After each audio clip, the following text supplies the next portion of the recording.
بسم اللہ الرحمن الرحیم۔ السلام علیکم ورحمۃ اللہ وبرکاتہ۔ ہاں جی، کیسے ہیں آپ سب؟ آج سورۃ بقرہ کی جو آیت نمبر ہے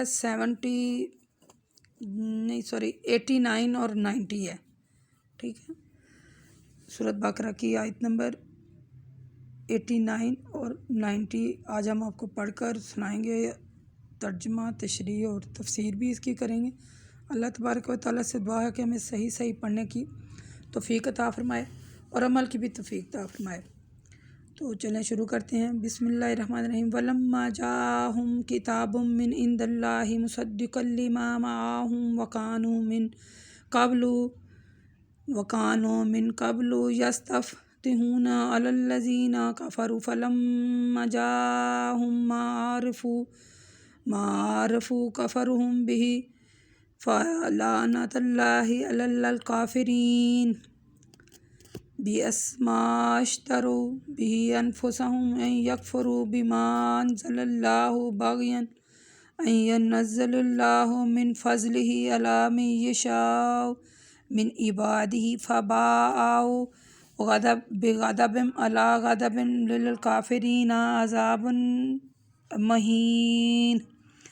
اس کا ترجمہ ہے کہ جب ان لوگوں کے پاس اللہ تعالیٰ کی طرف سے کوئی کتاب آئی ہے تو وہ ان کی تصدیق کرتی ہے، جس پر ایمان لائے اور جس پر عمل کرنے کا وعدہ کیا۔ یہ پہلے کافروں پر فتح پانے کی دعا مانگا کرتے تھے، اس پر ایمان لے آتے، لیکن ہوا یہ کہ جب وہ جس چیز کو اچھی طرح پہچاننے بھی لگے جو ان کے پاس ہے تو انہوں نے اس کا انکار کر دیا، اور ایسے کافروں پر اللہ تعالیٰ کی لعنت ہے۔ وہ چیز بہت بری ہے جس کے بدلے میں انہوں نے اپنی جانوں کو بیچا۔ یہ اس کا ترجمہ ہے۔ انفسہم یکفروا بما انزل اللہ بغیا ان ینزل اللہ من فضلہ، ٹھیک ہے، کہ محض اللہ تعالیٰ کی طرف، مثلا ایسے کافروں پر اللہ تعالیٰ کی طرف سے لعنت ہے۔ وہ چیز بہت بری ہے جس کے بدلے میں انہوں نے اپنے آپ کو بیچا، کہ محض ضد اور حسد کی وجہ سے انہوں نے اس کتاب کا انکار بھی کیا، اور اللہ تعالیٰ اپنے بندے سے جس پر چاہتا ہے فضل کرتا ہے، ٹھیک ہے، اور اس کتاب کا انکار کر کے بالائے غضب میں گرفتار ہوئے۔ بغضب علی غضب من اللہ، یہ دیکھیں، بغضب علی غضب للکافرین عذاب مہین، اور کافروں کے لیے اللہ تعالیٰ نے ذلت امیز عذاب جو ہے نا وہ تیار کر رکھا ہے۔ یہ آیتیں دراصل بنی اسرائیل کی طرف ہی جاتی ہیں، جیسے ہم نے پہلی آیات میں بڑی وضاحت سے آپ کو بنی اسرائیل کے بارے میں بتایا تھا کہ بنی اسرائیل ایک ایسی قوم تھی کہ اللہ تبارک و تعالیٰ نے سب سے زیادہ نعمتوں سے اسی مثلا قوم کو نوازا تھا، اور ان کی ناشکری کی وجہ سے، اور ان کی ہٹ درمی کی وجہ سے، حسد کی وجہ سے اور ضد کی وجہ سے جو ہے نا اللہ تعالیٰ نے جو ہے نا ان پر عذاب بھی زیادہ انہی کے اوپر ہی آئے ہیں، اور اسی وجہ سے یہ اپنے آپ کو غلط فہمی میں مبتلا کر لیتے تھے کہ یہ غلط فہمی کہ اللہ تعالیٰ نے ہمیں اتنا زیادہ نوازا تو ہمیں جو اللہ دیں گے ہمیں ہی دیں گے، ہم پر ہی، یعنی ہم پر ہی ہمیں نبوت بھی ہمیں ملے گی، فضل و کرم بھی، بارش بھی ہم پر ہی ہوگی۔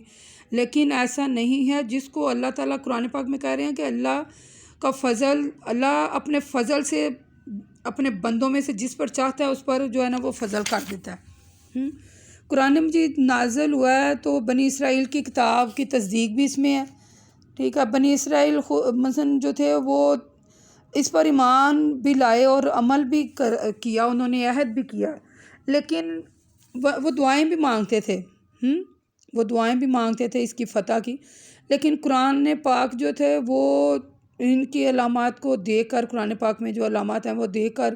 وہ پھر بھی یعنی انہوں نے اس کا انکار کر دیا اور لعنت کے مستحق ہو گئے ہیں، ٹھیک ہے۔ وہ نہیں چاہتے کہ اسلام قبول کر کے جان کو خطرے میں ڈالیں، اور اپنے عزیزوں کو دوسری قوم میں منتقل ہوتا دیکھ کر اپنی جو ذلت ہے اس کو وہ گوارا نہیں تھا کرتے، تو پھر انہوں نے اسلام کا انکار کر دیا، ٹھیک ہے، اور اپنی جانوں کا سودا کر لیا۔ تو اللہ تعالیٰ فرماتا ہے کہ انہوں نے خود ہی اپنی جانوں کو دوزخ کے حوالے کیا ہے، اور مثلا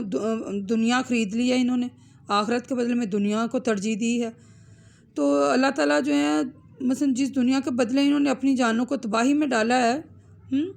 وہ بس اس لیے کہ ان کی ضد اور ہٹ درمی اور ناشکری ہے، ٹھیک ہے۔ نبوت اللہ تعالیٰ کا ایک فضل ہے، اور وہ اپنا فضل اپنے بندے میں جس کو چاہتا ہے عطا کرتا ہے، ٹھیک ہے۔ جس کو چاہے اللہ فضل سے عطا کرے۔ اللہ تعالیٰ نے ان کی خواہش جو تھی اور ان کی حسد مثلا جو یہ کرتے تھے، ان سے نبوت چھین کر دوسرے خاندان کو دے دی، ٹھیک ہے۔ اور اللہ کے فضل کو تو آپ کو پتہ ہے کہ اللہ کے فضل کو کوئی روک نہیں سکتا۔ یعنی اس کا لب لباب یہ ہے کہ کبھی بھی حق کا انکار نہ کریں، محض صرف ہٹ درمی اور آپس کی ضد کی وجہ سے حق کو نہ ٹھکرائیں۔ ہاں، حق کو جانیے، پہچانیے اور اپنا جو ہے نا فکرہ ورانہ مذاہب میں نہ پڑھیے، اپنے مذہب اور نظریے کو حق پر قربان کر دیں۔ قرآن مجید حدیث جو ہے نا اس کو اپنا معیار حق رکھیں اور اسی کے معیار یعنی اس معیار حق کو پورا اترنے مثلا اسی پر پورا اتریے، اس کو مسترد نہ کریں۔ مثال کے طور پر اگر آپ کو کسی مثلا میں یہاں یہ اللہ کے حکم سے مثلا مجھے یہ سعادت ملی ہے کہ میں قرآن پاک کا ترجمہ تفسیر جو ہے وہ آپ کو سناؤں، تو میرا یعنی کہ میں جو اس میں آپ کو ترجمہ اور تشریح سنا رہی ہوں، اگر آپ کو یعنی کسی بات پر آپ عمل کرنا چاہتے ہیں یا اگر آپ کا دل مطمئن ہو جاتا ہے کہ ہم نے اس بات پر عمل کرنا ہے، آپ اس بات پر عمل کرنے سے بے شک یہ جو میں باتیں بیان کر رہی ہوں، آپ بے شک کسی دوسری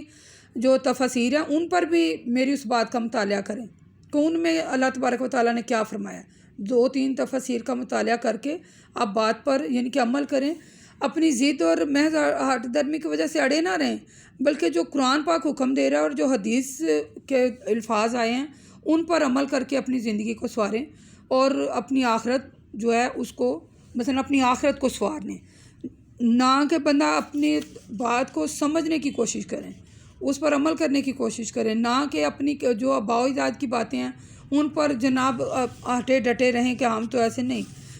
جب کبھی بھی آپ کو کسی بات کا پتہ چل جاتا ہے آپ اس کی تصدیق کر لیں اور پھر اپنے وہ غلط جو باتیں چھوڑ کر صحیح بات کو اپنائیں اور اسی پر عمل کریں۔ وما الینا الا البلاغ المبین وقولوا قولی ھذا استغفر اللہ، ٹھیک ہے۔ میرے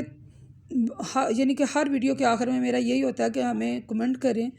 اور اس کو سبسکرائب بھی کریں، زیادہ سے زیادہ اس کو لائک کیا شیئر کریں اس کو، ٹھیک ہے۔ جب آپ شیئر کر دیتے ہیں تو وہ اور زیادہ لوگ اسے پڑھیں گے، مستفید ہوں گے، تو وہ آپ کو بھی اجر ملے گا اور مجھے بھی اجر مل جائے گا۔ اللہ تبارک و تعالیٰ سے دعا ہے کہ ہمیں قرآن پاک کو صحیح پڑھنے اور سمجھ کر پڑھنے اور عمل کرنے والا اللہ پاک ہمیں بنا دے۔ آمین ثم آمین۔